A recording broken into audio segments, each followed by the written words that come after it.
ನಾನಿವತ್ತು ನಿಮ್ ಜೊತೆಲಿ ಒಂದೊಳ್ಳೆ ಚಿಕನ್ ಗ್ರೇವಿ ರೆಸಿಪಿನ ಶೇರ್ ಮಾಡ್ತಾ ಇದ್ದೀನಿ.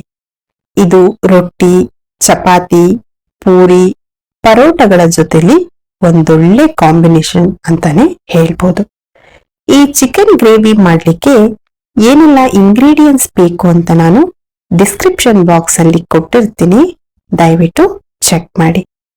ಈಗ ಚಿಕನ್ ಗ್ರೇವಿ ಹೇಗ್ ಮಾಡೋದು ಅಂತ ನೋಡೋಣ. ಒಂದ್ ಪಾತ್ರೆಗೆ 3-4 ಟೇಬಲ್ ಸ್ಪೂನ್ ಆಯಿಲ್ ಅನ್ನ ಹಾಕೊಳ್ಬೇಕು. ಆಯಿಲ್ ಬಿಸಿ ಆದ್ಮೇಲೆ 2 ಪೀಸ್ ಚಕ್ಕೆನ ಕಟ್ ಮಾಡಿ ಹಾಕೊಳ್ಬೇಕು. 5 ಏಲಕ್ಕಿನ ಹಾಕೊಂಡಿದೀನಿ. 1 ಟೀ ಸ್ಪೂನ್ ಸೋಂಪು ಕಾಳನ್ನ ಹಾಕೊಳ್ಬೇಕು. ಒಂದು ಬಿಗ್ ಸೈಜ್ ಆನಿಯನ್ ಸ್ಲೈಸ್ ಆಗಿ ಕಟ್ ಮಾಡಿ ಹಾಕೊಳ್ಬೇಕು.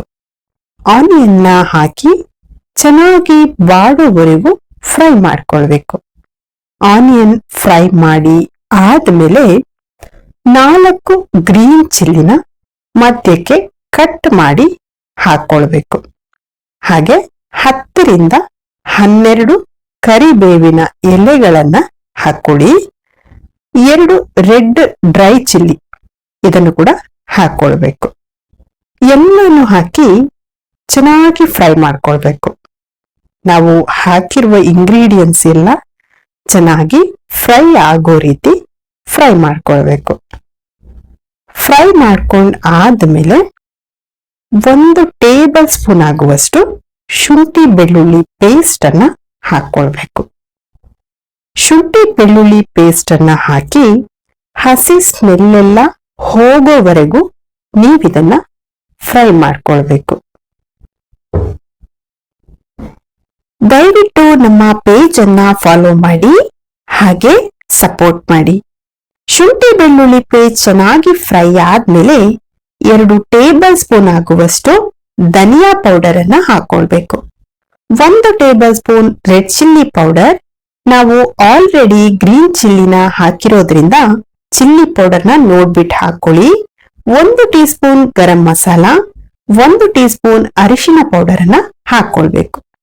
ಎಲ್ಲಾನು ಹಾಕಾದ್ಮೇಲೆ ಚೆನ್ನಾಗಿ ಮಿಕ್ಸ್ ಮಾಡಿ ಫ್ರೈ ಮಾಡ್ಕೊಳ್ಬೇಕು.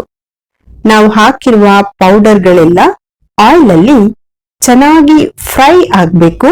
ಆ ರೀತಿ ಫ್ರೈ ಮಾಡ್ಕೊಳ್ಳಿ. ಮಸಾಲ ಎಲ್ಲ ಆಯಿಲ್ ಅಲ್ಲಿ ಚೆನ್ನಾಗಿ ಫ್ರೈ ಆದ್ಮೇಲೆ ಇದಕ್ಕೆ ನಾವು ಚಿಕನ್ ಅನ್ನ ಹಾಕೊಳ್ಬೇಕು.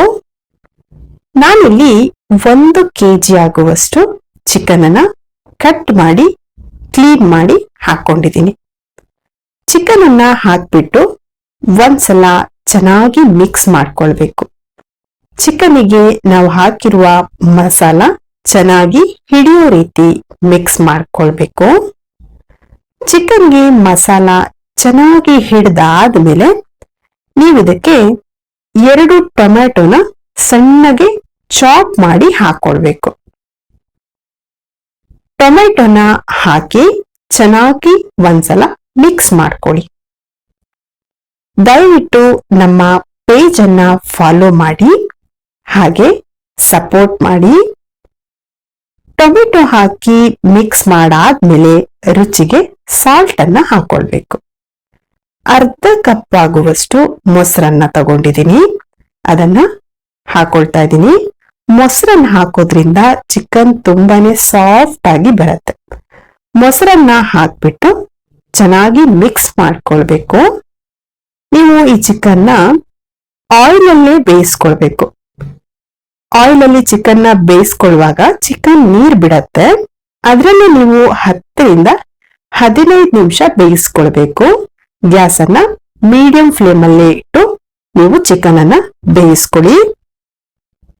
ಚೆನ್ನಾಗಿ ಮಿಕ್ಸ್ ಆದ್ಮೇಲೆ ಲಿಡ್ ಅನ್ನ ಕ್ಲೋಸ್ ಮಾಡಿಬಿಟ್ಟು ಚಿಕನ್ ಅನ್ನ ಬೇಯಲಿಕ್ಕೆ ಬಿಡ್ಬೇಕು.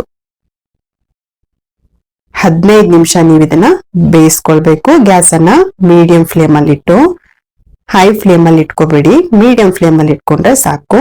ಈಗ 15 ನಿಮಿಷ ಆಗಿದೆ. ಲಿಡ್ ಅನ್ನ ಓಪನ್ ಮಾಡ್ಕೊಂಡು ಒಂದ್ಸಲ ಚಿಕನ್ ಅನ್ನ ಮಿಕ್ಸ್ ಮಾಡ್ಕೊಳ್ಬೇಕು. ಚಿಕನ್ ಅನ್ನು ಮಿಕ್ಸ್ ಮಾಡ್ಕೊಂಡಾದ್ಮೇಲೆ 1 ಕಪ್ ಆಗುವಷ್ಟು ತೆಂಗಿನಕಾಯಿನ ತುರಿದು ಅದನ್ನ ಮಿಕ್ಸಿ ಮಾಡ್ಕೊಂಡು ಹಾಲನ್ನು ರೆಡಿ ಮಾಡ್ಕೊಂಡಿದ್ದೆ, ಅದನ್ನ ಹಾಕೊಂಡಿದ್ದೀನಿ. ಈ ತೆಂಗಿನಕಾಯಿ ಹಾಲನ್ನು ಹಾಕೋದ್ರಿಂದ ಚಿಕನ್ಗೆ ತುಂಬಾ ಚೆನ್ನಾಗಿರೋ ಟೇಸ್ಟ್ ಬರುತ್ತೆ.